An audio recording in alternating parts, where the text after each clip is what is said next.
Good morning, good evening, saan ka mang lupalop ng mundo. Andito na naman po ako at nagtatago sa likod ng mikropono.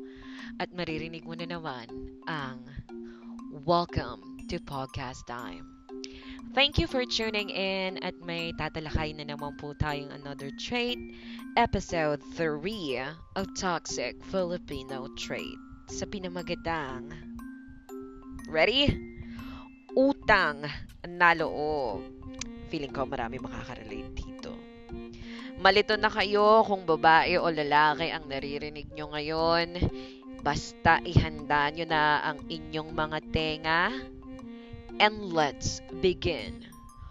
Utang na loob is a highly held value among Filipinos. Assisting a person, particularly one in desperate need, is a priceless commodity that creates a sense of indebtedness in the recipient. Mm, Alam niyo na ba kung saan to papunta? There is a sense of reciprocity and passivity on the part of the person. Assisted is characterized as walang utang na loob. There are always two sides in every statement. Merong positive and negative. What is positive about utang na loob? Utang na loob on the positive side may form a connection of friendship and helpfulness between individuals. Is a good example, right? This kind of trait give others a chance to build what they want to build. You both had an agreement, you have these boundaries that this is what that person can help and what you can help. No expectations. You'll have to work on it as individual to work each other's company. O hindi kumpanya ha, yung samahan, the relationship na meron kayong dalawa as individual. Pero the bad side, ito, people may take advantage and what you so-called hidden agenda. Charis. Ang sarap sa pakiramdam na tumutulong ka sa kapwa mo na walang hinihinging kapalit. Pero dapat always give yourself a limitation para hindi ikaw ang mauubos sa huli.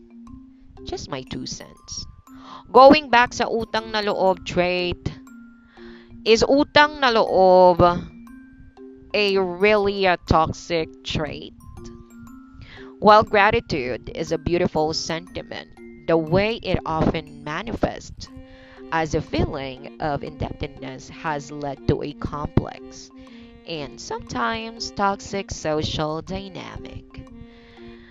Ano nga bang kahalagahan ng utang na loob? So, a debt of gratitude refers to the obligation or indebtedness. Yan, utang na loob na naman. One feels towards someone who has done something for them that goes beyond what was expected or required.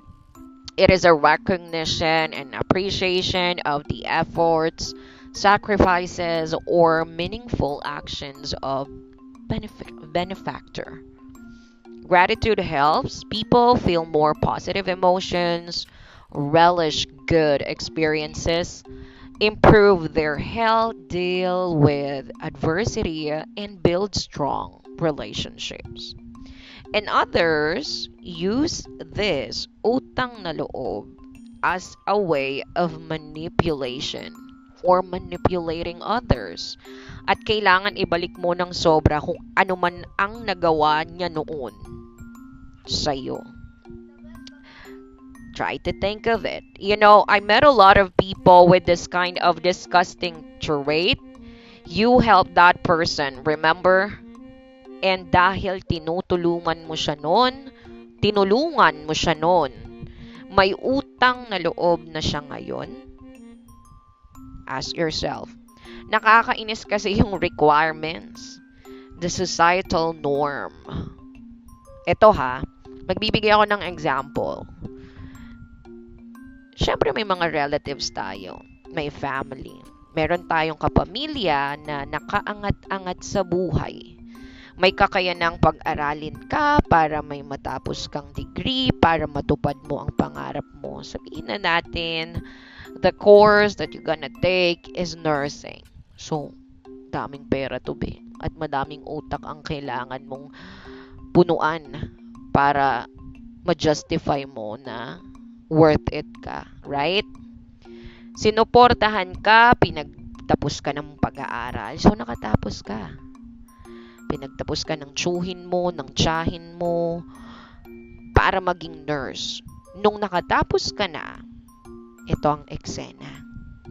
Tumawag sa'yo si ante from United States. At sinabing, tutal nakagraduate ka naman na at licensed nurse ka na, baka pwedeng umuwi ka muna ng probinsya. Alagaan mo muna yung nanay ng tito mo. Kailangan kasi ng mag-aalaga at tumingin dahil matanda na, may sakit na rin. Ikaw na may utang na loob dahil tinulungan ka nila ng ilang taon sa gastusin at pag-aaral mo, ano ang gagawin mo? Uy, anong gagawin mo? Huwag ka nang mag-isip dyan.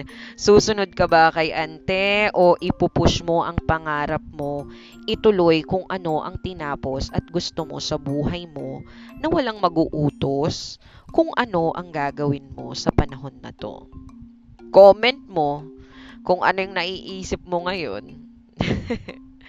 Sa scenario na to, papasok na yung sinabi ko kanina na it's up to you now how you communicate things, kung ano ang kaya mong itulong o matulong sa sitwasyon to. You still have that utang na loob. I still agree on that. Siyempre, may puso pa rin tayo, di ba? So, it depends on what will be the plan that you'll take it from there. Disclaimer ha, it's up to the person ano ang magiging desisyon niya. But for me, syempre ako lang naman ang nagsasalata dito, it's a no-no. Tita, kakagraduate ko lang. Gusto ko ipurso yung natapos ko sa field, hindi para mag-alaga sa matanda na nasa probinsya at sayangin yung oras ko doon para lang mabaliwala yung pinag-aralan ko ng ilang taon. Again, communication is the key. The choice of words, just be mindful, should be nice.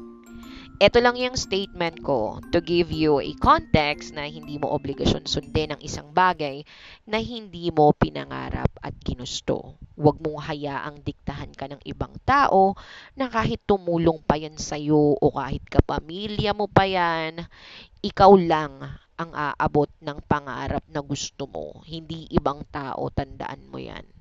Huwag ka magpapakain sa ideya na may utang na loob kasi ako sa kanila, sa kanya, dito sa tao na to, dahil tinulungan ka.